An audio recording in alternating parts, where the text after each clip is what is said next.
मेरे अजीजों भाइयों और बहनों और बुजुर्गों, आज मैं ऐसा हदीस सुनाने जा रहा हूँ कि आपका ईमान ताज़ा हो जाएगा। पुराने ज़माने की बात है, बनी इज़राइल में एक शख्स चोरी, डकैती और कत्ल के लिए बदनाम था। मामूली सी बात पर किसी की जान ले लेना उसके लिए आम बात थी। ऐसा करते करते उसने 99 बेगुनाह इंसानों का नाहक कत्ल कर दिया। मगर फिर एक दिन उसके दिल में एक चिंगारी सी जागी। उसे अपने अंजाम की फिक्र हुई और उसने सोचा, मैंने इतने कत्ल किए हैं, आखिर तो में मेरा क्या होगा? क्या मेरी तौबा कबूल हो सकती है? इसी परेशानी में उसने लोगों से पूछना शुरू किया, जमीन पर इस वक्त सबसे बड़ा आलिम कौन है? लोगों ने उसे एक राहब का पता बताया जो दुनिया से अलग होकर इबादत में मशगूल था। वह शख्स राहब के पास पहुंचा और सच सच सब बयान कर दिया। मैं 99 कत्ल कर चुका हूं, क्या मेरी तौबा कबूल हो सकती है? राहब ने सख्ती से जवाब दिया, इतने बड़े गुनाह के बाद तौबा? तुम्हारी कोई तौबा कबूल नहीं हो सकती।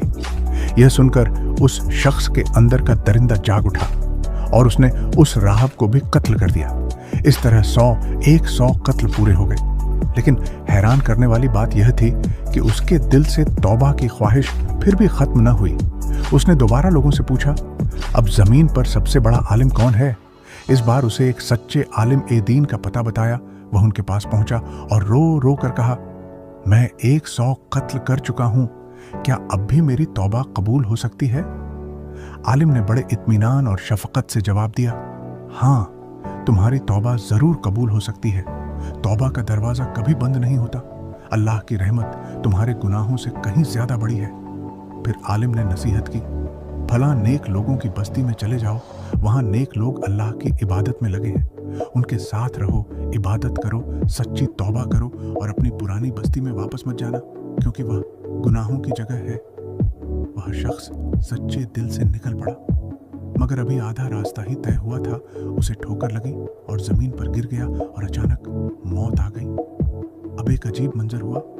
रहमत के फरिश्ते भी आए और अजाब के फरिश्ते भी आए।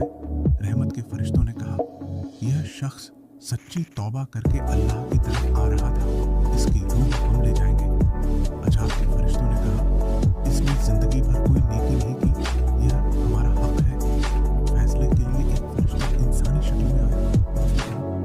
दोनों बस्तियों का फासला ना हो, जिस तरफ यह ज्यादा करीब हो, फैसला उसी के हक में होगा। जब जमीन नापी गई